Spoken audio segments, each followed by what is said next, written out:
2026. Kami juga mengucapkan selamat datang dan selamat beribadah kepada hambanya dan juga kepada teman-teman saudara-saudari yang sedang menyaksikan live stream pada saat ini.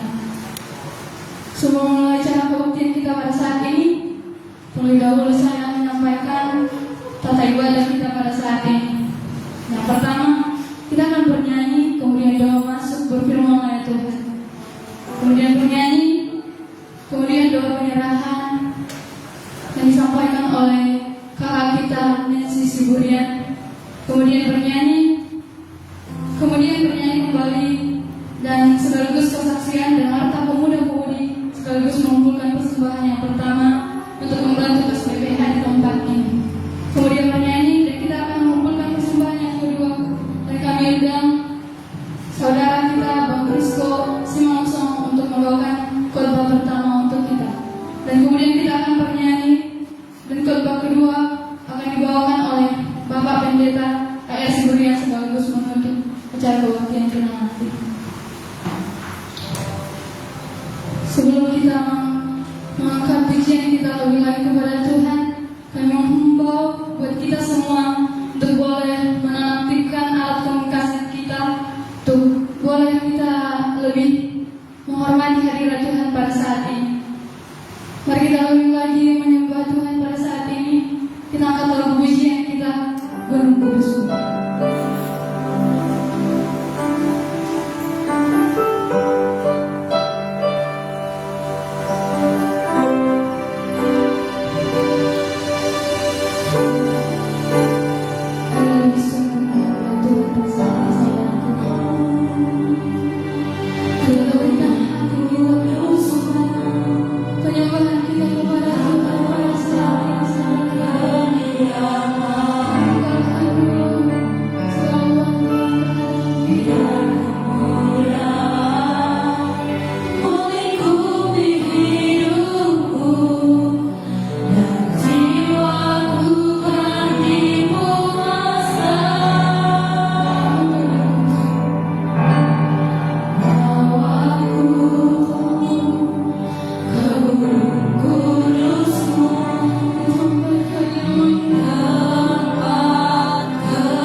lagi penyembahan untuk Tuhan berfirman. Dan kita akan lagi menyembah Tuhan. Kita angkat lagu penyembahan kita berjalan. Dan di ujung lagu kita nanti kami undang kakak kita Nancy Siburian untuk membawakan doa masuk untuk kita.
Aku diberkati.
Pada saat ini kita akan mengangkat lagu pujian kita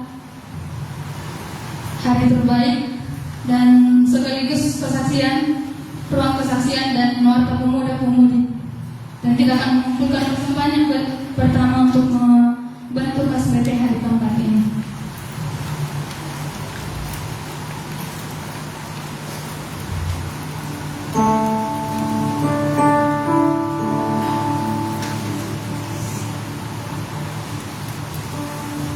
Hidupku ada di tanganmu, kau beri rancangan yang terindah. Tak hanya yang baik saja yang ku terima.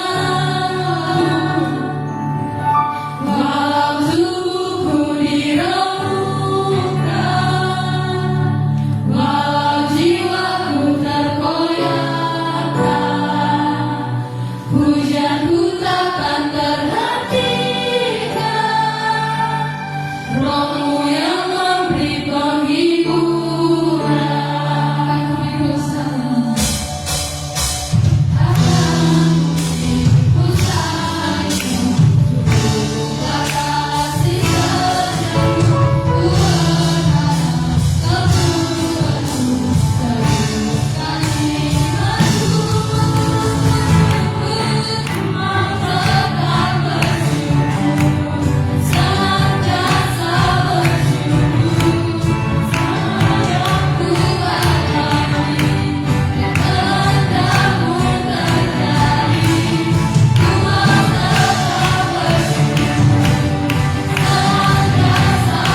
Dari sesi sosial, bagi pemuda-pemudi yang telah mendaftarkan diri, wajib membayar iuran sebesar 7.000 per bulan bagi pekerja, 5.000 per bulan bagi mahasiswa, dan 4.000 per bulan bagi pelajar. Dari seksi acara, Sabtu 9 Mei 2026, diadakan latihan pokok grup pukul 6 di gereja setelah kebersihan. Pelayan sepekan, Sabtu 9 Mei 2026. WL ada Rifka Nainggolan, pemusik ada Bang Obed putar-putar.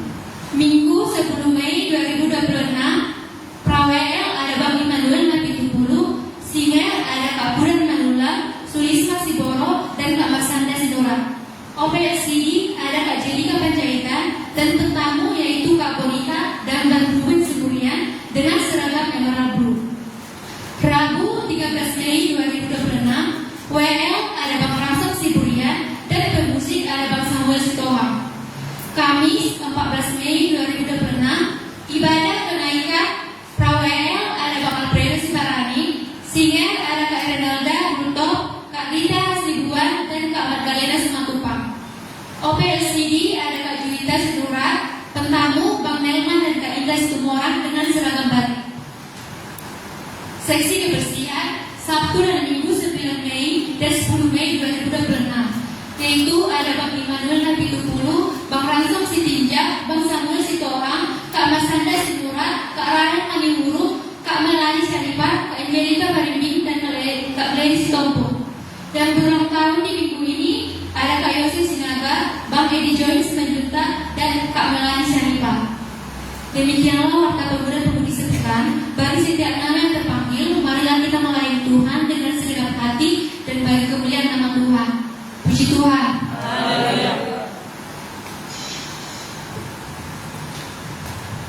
Puji Tuhan. Kita mendengarkan warta sepekan. Baiklah, setiap nama-nama yang terpanggil untuk melayani Tuhan dengan sungguh-sungguh. Puji Tuhan. Pada saat ini kita akan kembali bernyanyi dan mengumpulkan persembahan kita yang kedua untuk membantu pas pembangunan gereja. Kita akan lagu pujian kita Nami Dahawa Purnabadian. Sekaligus nanti kita mendengarkan khotbah yang pertama dibawakan oleh abang kita, Bang Prisco Simonson.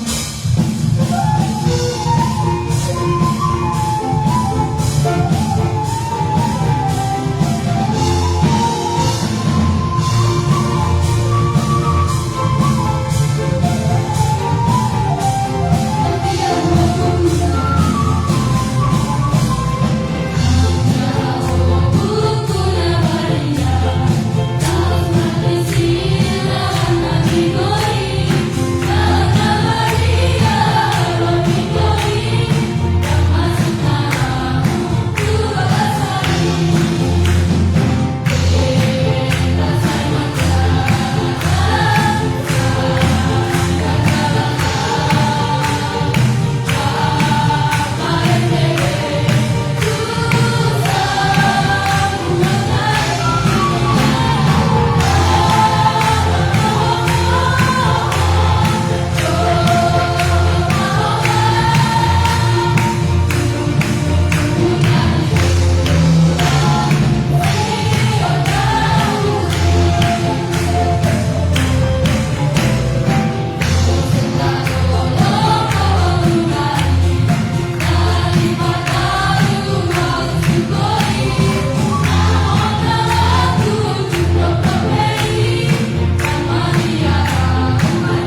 puji hormat bagimu, Allah Bapa kami yang bertahta dalam surga, Engkau Allah yang baik, Engkau Allah yang kami sembah di atas segala-galanya. Terima kasih Tuhan, terima kasih Bapa atas kesempatan yang Kau berikan kepada kami, sehingga kami dapat berkumpul Tuhan di tempat ini untuk memuji memuliakan nama Bapa. Sebentar kami akan mendengarkan sebagian daripada firman Tuhan.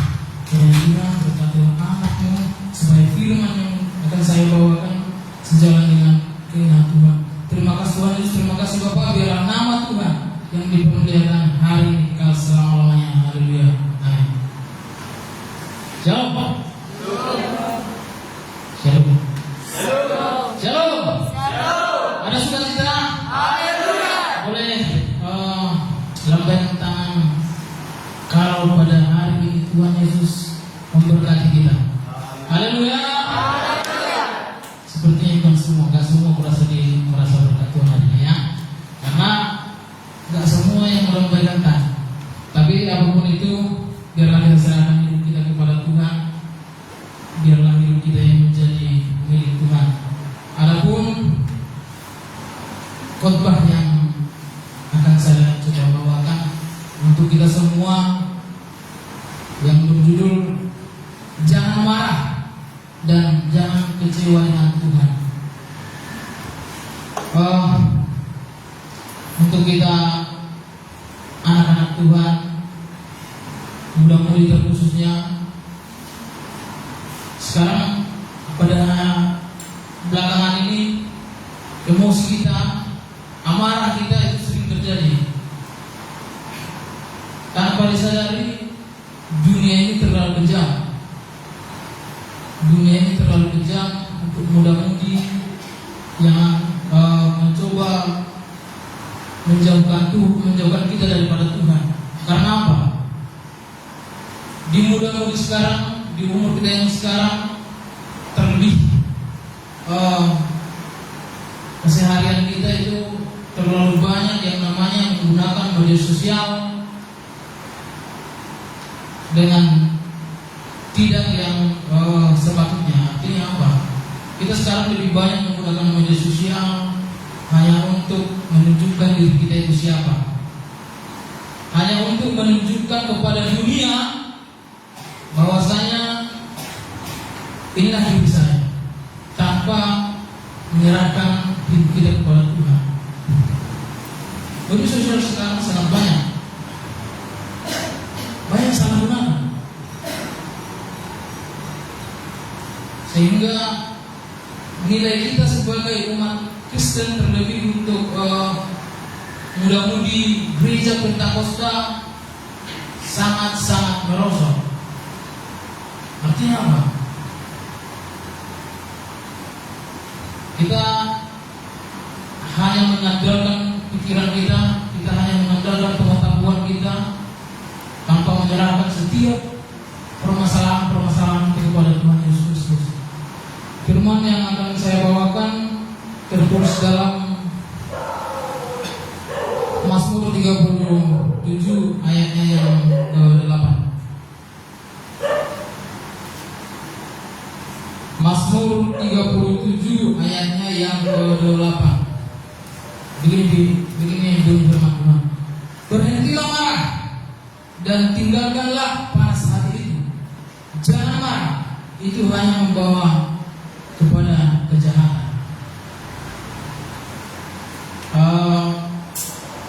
Banyak hal-hal yang terjadi setiap hari yang mengundang emosi kita, yang mengundang amarah kita itu memuncak.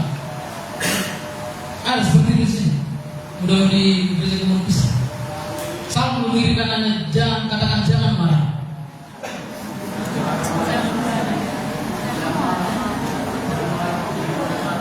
Haleluya. Dan juga di sini ada orang sedikit marah, kok sedikit. Ya. Jadi buanglah itu amarah itu. Buang semua yang namanya amarah, karena amarah itu bisa mengundang dosa. Amarah itu bisa merusak hubungan kita dengan Tuhan.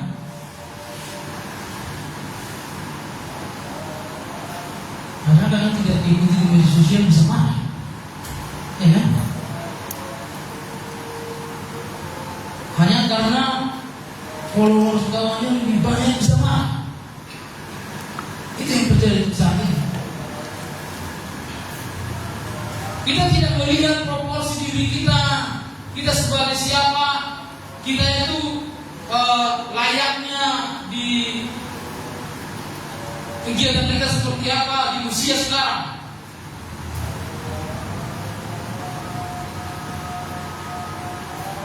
Banyak muda-mudi sekarang merasa dirinya hebat, merasa dirinya jago, karena mempunyai amarah yang tinggi. Kecuali sedikit marah. Ada di sini seperti itu. Haleluya. Bukan suara mambal ya? Nggak ada ya? Untuk itu mari kita lebih menyerahkan diri kita kepada Tuhan Yang Maha Kuasa. Biarlah hidup kita semakin diberkati Tuhan. Biarlah hidup kita di masa muda yang sekarang dijauhkan dari rasa emosi, marah, panas hati, dan cuaca panas, kepala panas, hatinya juga panas.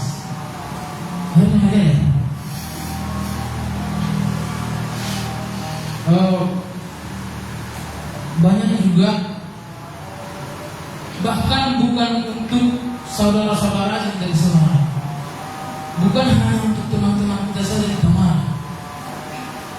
Paling fatalnya, muda-mudi sekarang termasuk saya juga mungkin bisa marah kepada orang tuanya sendiri yang mengajarkan bagaimana dia bisa berjalan, yang mengajarkan bagaimana dia bisa bicara, tanpa mengingat bahwasanya ketika kita waktu belajar berjalan, mari kita ingat bagaimana orang tua kita itu untuk menatap kita. Bagaimana sebabnya mereka mengajari kita untuk melangkah selangkah demi selangkah menjadi bisa sampai sekarang. Tapi karena kita punya emosi, orang tua yang sudah tua, yang butuh bantuan untuk berjalan, kita diminta tolong, kita nggak bisa. Karena kita egois. Kita tidak mengingat bagaimana orang itu dulu untuk mengajari kita untuk berjalan. Orang tua yang sudah semakin tua, yang mungkin bicaranya sudah tertatah. Mari kita ingat bagaimana sabarnya orang tua kita itu mengajari kita kata demi kata, sampai sekarang ini kita bisa mengatakan semua apapun. Tapi ketika orang tua kita sakit, hanya diminta tolong karena tidak jelas lagi kelaparan kata-kata yang kita marah, dan bahkan itu kita gerawat. Mari kita ingat bagaimana pengorbanan orang tua kita itu kepada diri kita sendiri. Kita sebagai muda-mudi, saya pribadi tidak lewat hari tanpa harus menanyakan kabar orang tua saya 2 kali dalam 1 hari. Bukan karena namanya, bukan. Bapak juga. Tapi bagaimana kabar orang tua kita itu di pagi hari, di sore hari, ini bisa berbeda. Banyak sekarang muda-mudi mengabarin telepon orang tua hanya karena ingin menerima. Jadi, mohon maaf, saya dulu juga begini. Saya seperti itu. Ini orang. Tapi mari kita berubah. Mari kita perbaharui hari kita, perbaharui hubungan kita dengan sesama, dengan orang tua, bahkan dengan lingkungan kita. Haleluya. Juga jangan kecewa dengan Tuhan. Coba kita buka di Matius 11 ayat 6.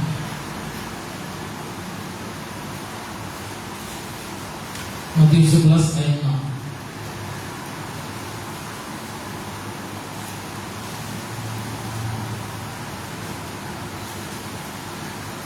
Begini bunyi firman Tuhan. Dan berbahagialah orang yang tidak menjadi kecewa dan menolak aku. Kekecewaan yang kita rasakan setiap orang atau pribadi itu bisa menjadi penolakan kita terhadap Kristus. Itu bisa menjadi satu alasan bagi kita bagaimana kasih karunia Tuhan ini tidak kita rasakan. Karena apa? Karena kekecewaan. Karena kekecewaan. Tetapi tetaplah berdoa. Tetaplah berdoa kepada Tuhan supaya setiap ketika kita kecewa jangan meninggalkan Tuhan. Jangan pernah meninggalkan Tuhan. Kita harus tetap percaya ketika apa yang kita minta, ketika apa yang kita harapkan tidak terjadi dalam kehidupan kita, itu banyak yang membuat kita mudah-mudahan merasa kecewa kepada Tuhan. Tuhan, saya pengen ini. Tuhan, di tahun ini harus begini. Tuhan, progres saya di tahun depan harus seperti ini. Nyatanya Tuhan tidak kasih. Nyatanya Tuhan tidak berikan apa yang menjadi keinginan kita. Lantas kita harus percaya. Saya rasa tidak ya. Karena Tuhan lebih tahu apa yang terbaik bagi kita. Kita hanya meminta, tapi Tuhan mengetahui apa rencana Tuhan yang terbaik dalam kehidupan kita, untuk masa depan kita, bahkan untuk kesehatan kita. Tuhan lebih mengetahui apa yang terbaik untuk diri kita. Jangan kita merasa kalau karena kita udah mahasiswa, saya pengen ini, saya pengen bekerja di tempat seperti ini. Jangan pernah mengandalkan pikiran untuk setiap rancangan-rancangan yang ada di pikiran kita. Tetapi libatkan Tuhan. Libatkan Tuhan dalam setiap apa yang menjadi rencana-rencana hidup. Jangan kita merasa kita di hadapan Tuhan. Karena setiap apa yang kita punya, pengetahuan, pendidikan, itu semua berasal daripada Tuhan. Tapi terkadang kita seolah-olah merasa kita lebih daripada Tuhan. Kita memaksakan kehendak terhadap Tuhan.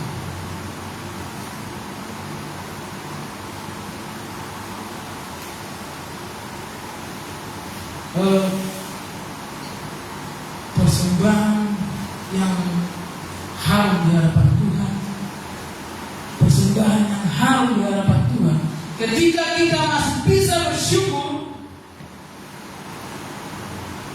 padahal permintaan kita tidak tercapai atau tidak dikasih Tuhan, itu persembahan yang harum di hadapan Tuhan, persembahan yang harum di hadapan Tuhan.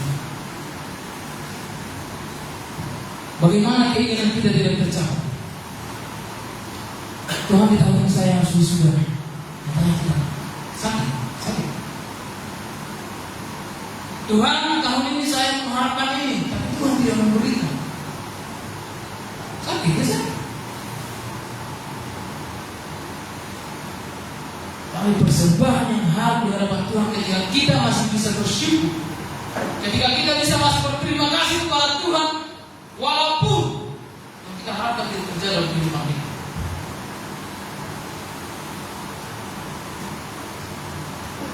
Yang kita minta tidak terjadi dalam kehidupan kita, tetapi kita bisa bersyukur, itu adalah persembahan yang harum di hadapan Tuhan, saudara-saudara.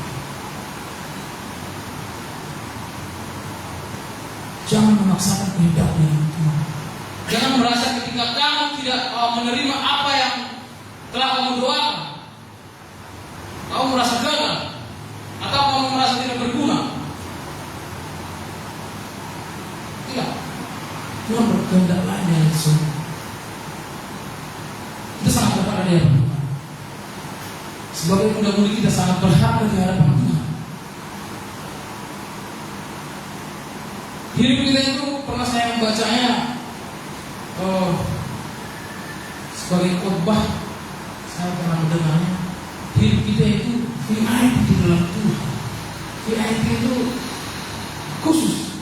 Istilah sebuah ruangan VIP itu memang benar-benar bagus.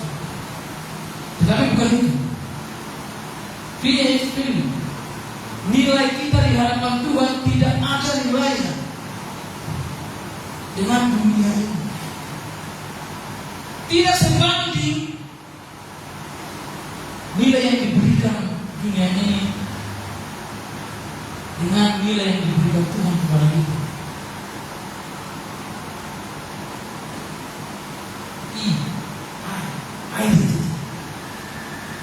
Identitas kita. Kita mempunyai identitas sebagai anak Tuhan. Apakah kita ragu sedih? Kita identitas kita itu sebagai anak Tuhan. Jadi apapun yang terjadi dalam hidup, serahkan kepada Tuhan. Kita ini anak. Kita ini anak-anak Tuhan. Bagaimana seorang ayah terhadap anaknya? Apakah ayah akan memberikan ular kepada anaknya ketika meminta roti? Jangan takut. Kita menghadapi keseharian kita, jangan takut. Tapi setiap rancangan itu serahkan. Jangan mengandalkan pikiran. Jangan mengandalkan pendidikan.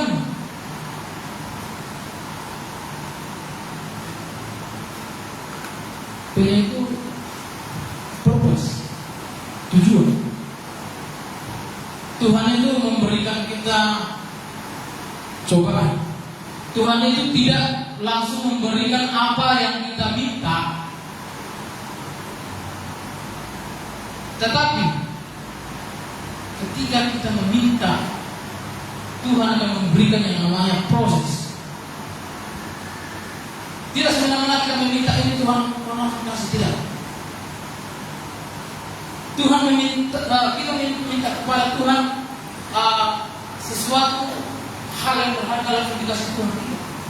Tapi bisa lebih dari apa yang kita minta, Tuhan kasih tanpa kita sadari. Tuhan kita itu luar biasa.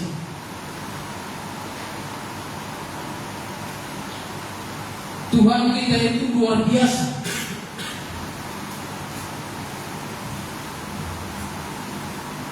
Jadi makanya jangan kecewa kepada Tuhan. Jangan marah kepada Tuhan. Tapi mari pikirkan bagaimana kita hubungan kita dengan Tuhan.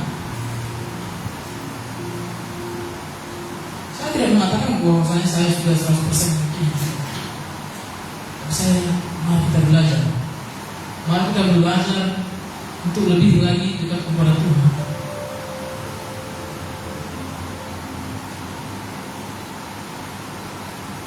Jangan merasa Tuhan saya sudah melayani Engkau, Tuhan saya sudah menyembah Engkau. Tapi kenapa yang saya dapat? Itu artinya kita menuntut. Itu kan kita menuntut. Kita menuntut apa yang telah kita berikan kepada Tuhan. Apa kita sadari Tuhan yang lebih tahu apa yang terbaik dalam kehidupan kita. Semua punya cita-cita. Semua muda-mudi di sini punya cita-cita. Itu bagus.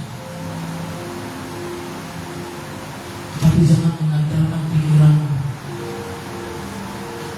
Jangan mengandalkan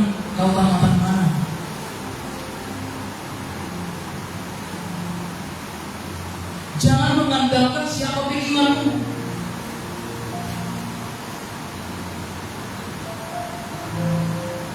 Jangan kecewa dengan Tuhan ketika doa kita belum terjawab.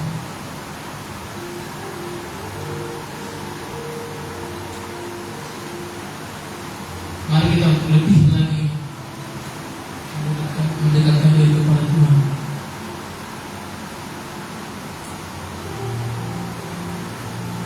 Mari kita lebih lagi memuji memuliakan nama Tuhan. Bukan hanya dari pelayanan, tapi dari sikap. Dari sikap juga kita bisa melayani.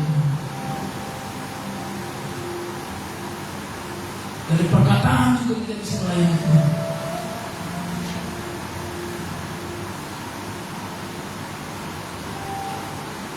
Banyak pelayan-pelayan gereja, banyak pelayan-pelayan gereja hidupnya susah. Banyak orang-orang yang jauh dari Tuhan hidupnya kaya raya. Jangan kecewa dengan Tuhan akan hal itu.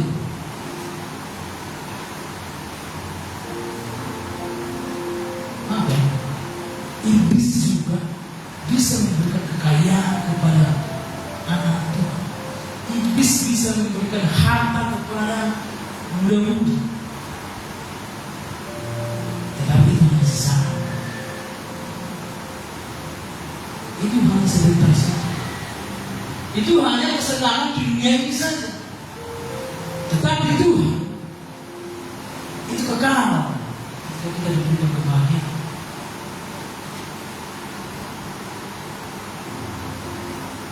Walaupun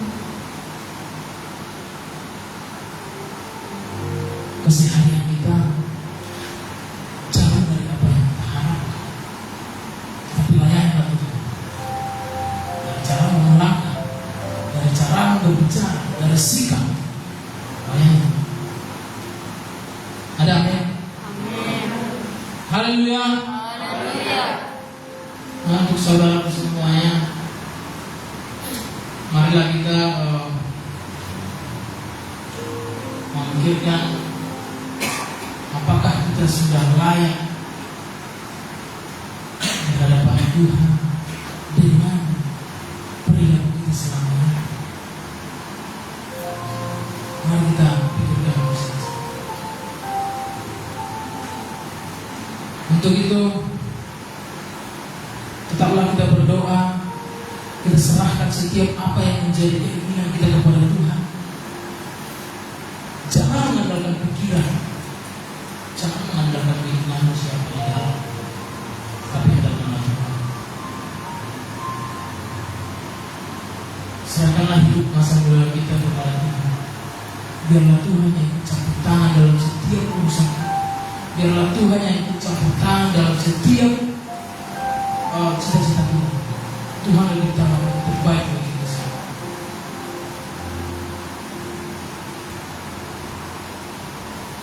Jangan marah, jangan kecewa kepada Tuhan. Jadi terima kasih buat kesempatan yang diberikan kepada saya di tempat ini. Firman ini juga mengarah kepada saya. Firman yang saya bawakan ini mengarah kepada saya. Bukan hanya untuk saudara-saudara semua, tapi mengarah kepada saya juga. Mari kita belajar untuk lebih menyerahkan diri kita kepada Tuhan. Sekian firman Tuhan yang bisa saya bawakan malam hari ini. Biarlah Tuhan yang campur tangan dalam kehidupan kita. Biarlah Tuhan yang menyertai kita di mana kita berada. Biarlah Tuhan yang menyertai masa muda kita. Terpujilah Tuhan hari ini, kekal untuk selama-lamanya. Haleluya. Haleluya.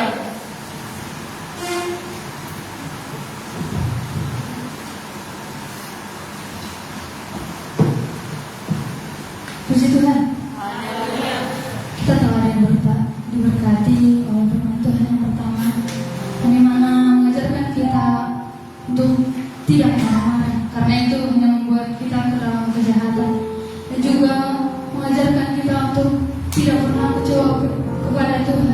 Mungkin di dalam hidup kita sering terjadi yang tidak sesuai dengan keinginan kita. Tapi percayalah bahwa kehendak Tuhan lebih indah dari kehendak kita. Puji Tuhan. Kita akan lebih diberkati oleh khotbah yang kedua. Dan sebelum kita mendengarkan khotbah yang kedua, terlebih dahulu saya membacakan topik doa. Yang dimana topik doa kita yang pertama yaitu pemulihan Bapak Pendeta Apa Saribu, pemulihan Bapak Pendeta B. Opus Sembuh, pemulihan Ibu Guru MR Simanjuntak, pemulihan Ibu Siburian Gor Nenggolan, pemulihan Ibu Sijabat Gor Raja Buku, pemulihan Ibu Selaban Gor Purba, pemulihan Ibu Simbolon Gor Setompul, pemulihan Ibu Siregar, pemulihan Ibu Seragi Gor Manurung, pemulihan Ibu Raja Buku Gor Siburian, pemulihan Ibu Setompul Gor Lubis, pemulihan Ibu Pangaribuan Gor Tambunan, pemulihan Ibu Dita Hasibuan, pemulihan Ibu Bang Rizal Siboro, pemulihan Ibu dari Tesalok Nikasi Mangcong, pemulihan Oku Masanda, pemulihan Bang Hasin Desiomin, pemulihan Kak Hana Sianturi, pemulihan Okum Samuel Sidomorang, pemulihan Bapak Pendeta, pemulihan Bapak MR Sinaga Ibu Gor Gultong, pemulihan Bapak Fesi Manjuntak, pemulihan Saudari Intan Sitorus, dan mari kita mendoakan perjalanan Bapak Pembina yaitu Guru Guru G Sinaga dalam perjalanannya besok ke WPG jam 5 pagi. Kita angkat lagu pujian kita. Tuhan Allah Maha Kuasa, segala kami undang Bapak Pendeta AR Siburian untuk membawakan khotbah kita yang kedua.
mengenai perubahan sikap dari ketidakjelasan menjadi jelas, dari tidak baik menjadi benar.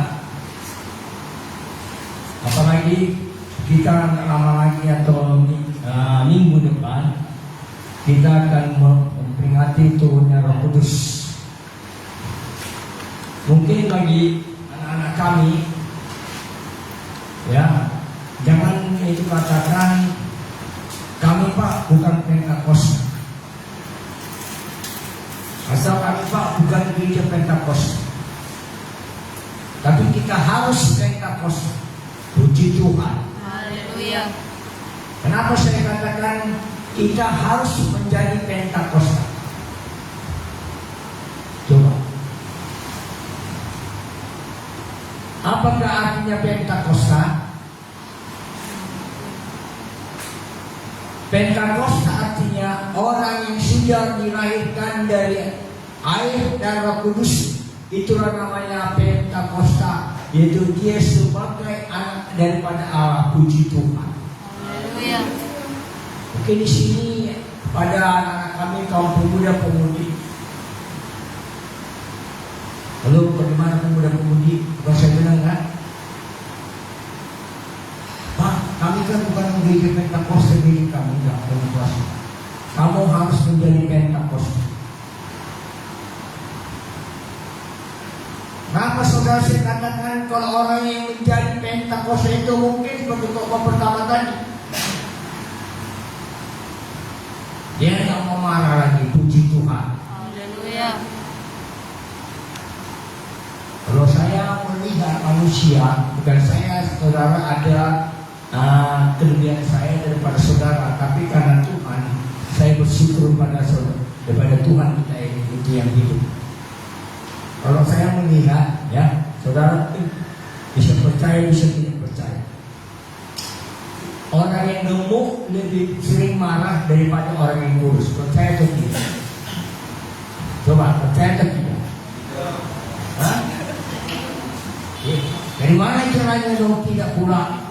Ya, ini jelas lah.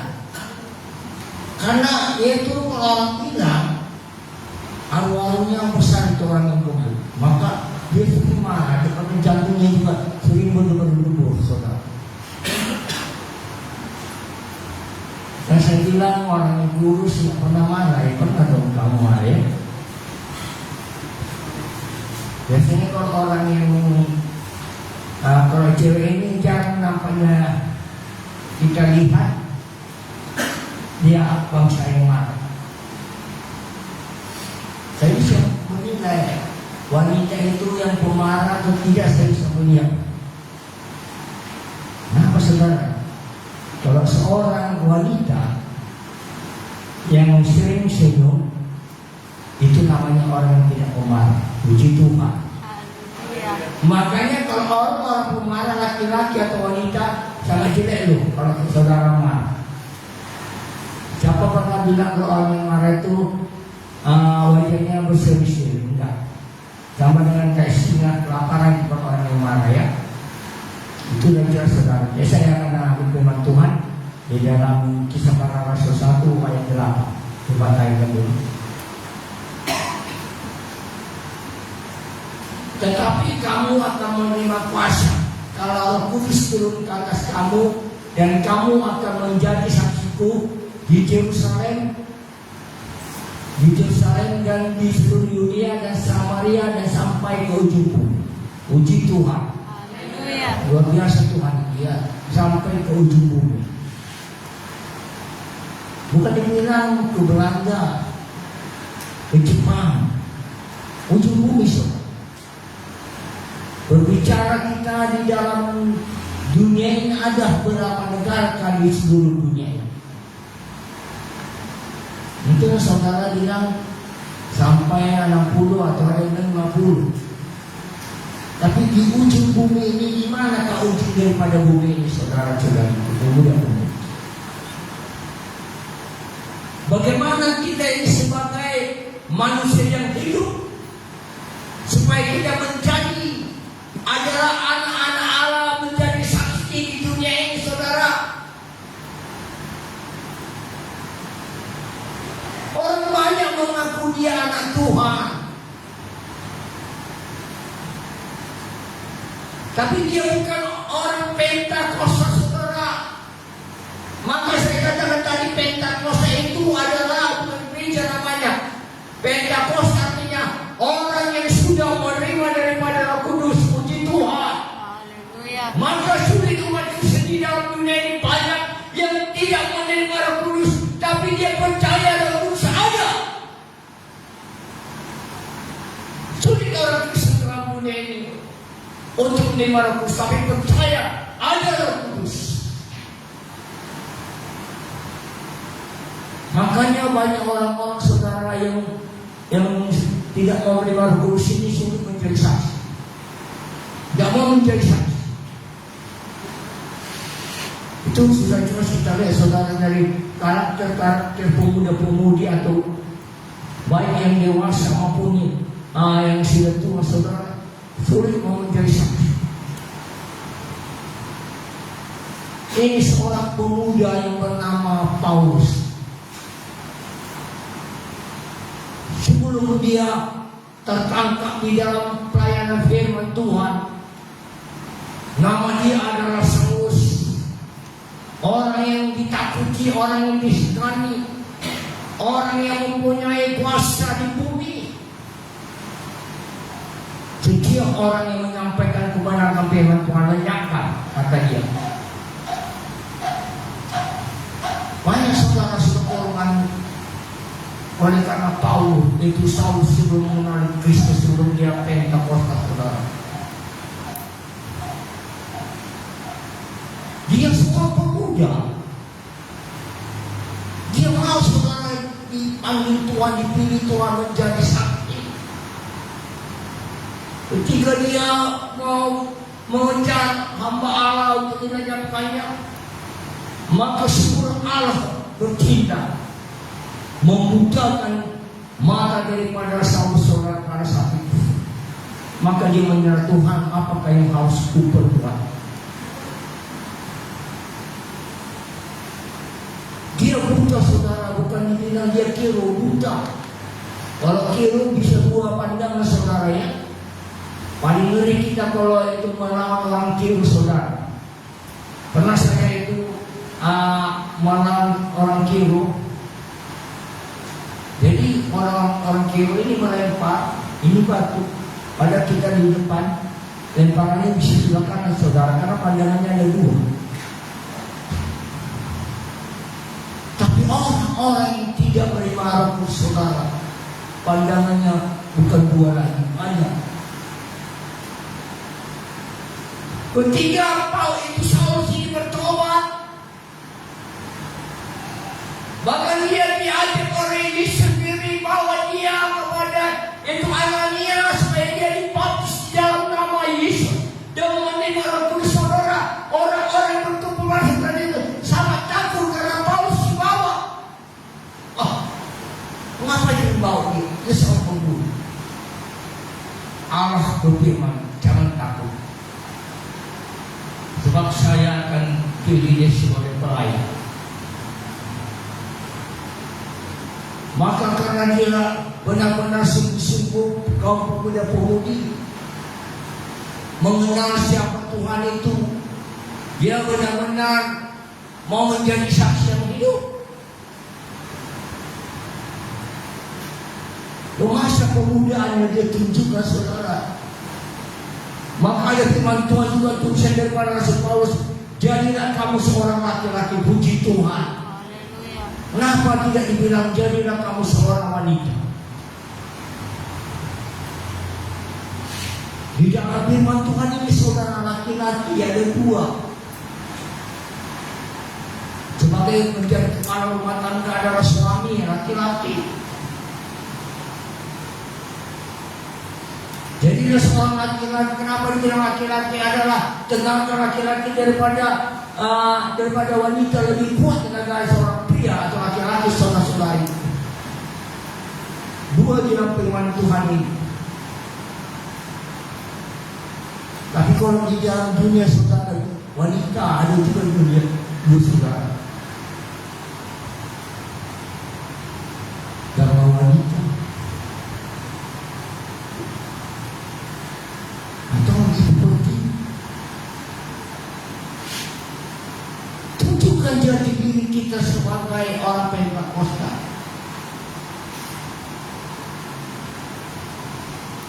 Bahkan Paulus ini saudara pemuda-pemudi, karena dia sudah benar-benar sungguh-sungguh menerima Yesus sebagai juru selamat.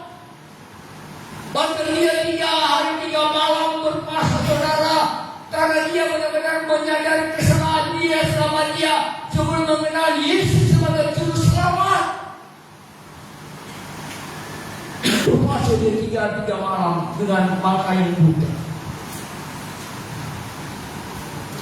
Ketika dia didoakan oleh Ananias, dia sembuh, dia dapat melihat.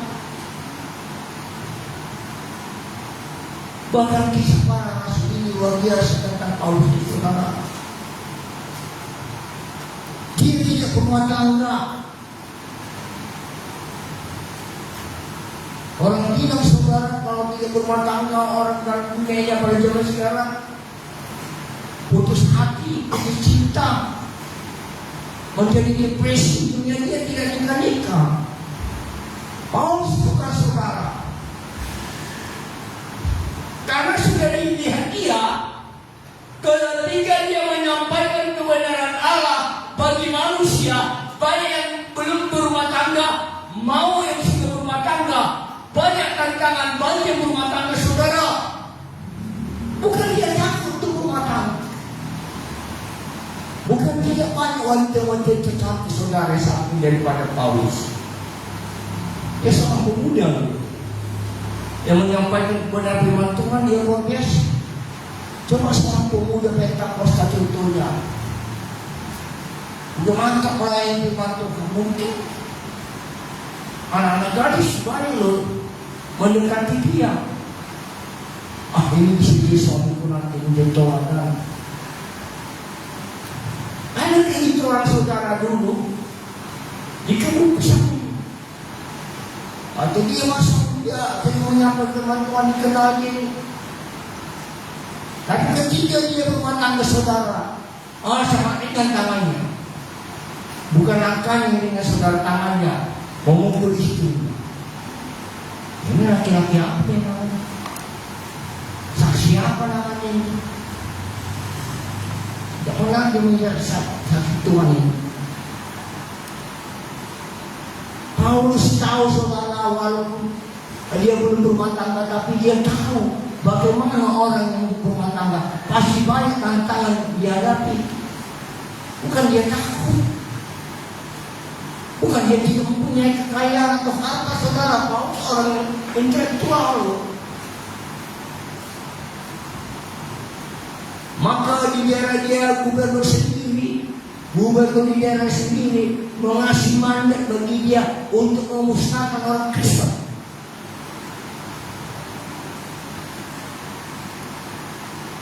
Tapi ketika Paulus menyesali tidak lanjut, ketika adik dia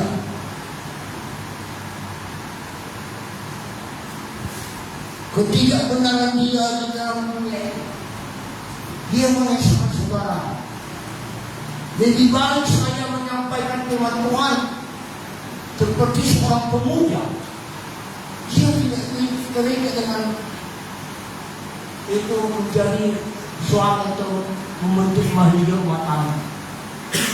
Seorang pemuda dia. Sampai ayah-ayahnya saudara Paulus, seorang pemuda ini, luar biasa kepemudaan. Ada orang pun mau marah sama dia, memaki dia, ketika dia sudah ditangkap Tuhan yang punya Tuhan. Dia nggak mau tahu saudara. Yang penting saya menyampaikan kebenaran firman Tuhan, dan yang penting saya bisa menguasai diri saya, emosional saya, sifat saya yang tidak baik. Coba saudara kita lihat pemuda-pemuda dunia sekarang. Kesempatan iblis untuk mengambil kebenaran di dalam hati pemuda-pemudi generasi penerus sekarang, merusak, menjauhi dirinya dari Tuhan.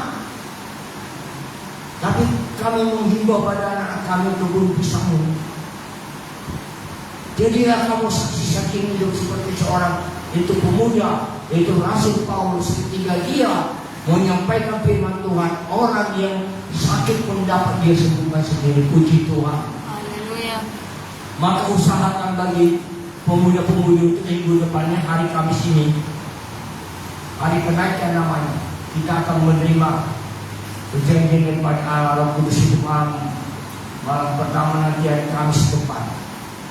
Hadirlah pemuda-pemudi kami, supaya kita dirubah dulu. Saya itu juga apa itu Roh Kudus, Pentakosta, berdoa, maaf seperti keluar Inggrisnya, bahasanya yang tidak pernah khusus bahasa Inggris bisa menjadi bahasa Inggris berdoa.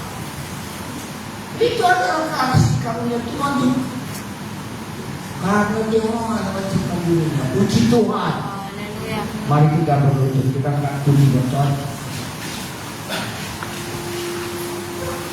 Bapakkan bukan seringat hari besar hari. Seringat dan dua.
Yang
Ya Bapa kami yang ada di surga, ya Bapa kami yang ada di surga, dikuduskanlah namamu, datanglah kerajaanmu, jadilah kehendak-Mu di bumi seperti di surga.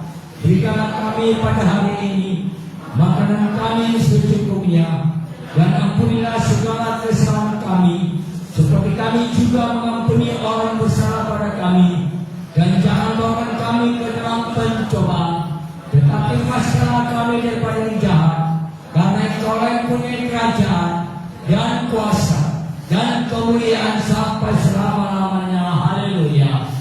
Mari kita terima berkat daripada Tuhan.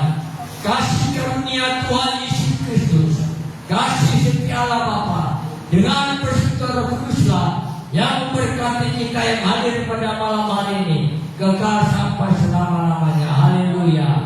Amin. Kembali kita terpuji buat Tuhan.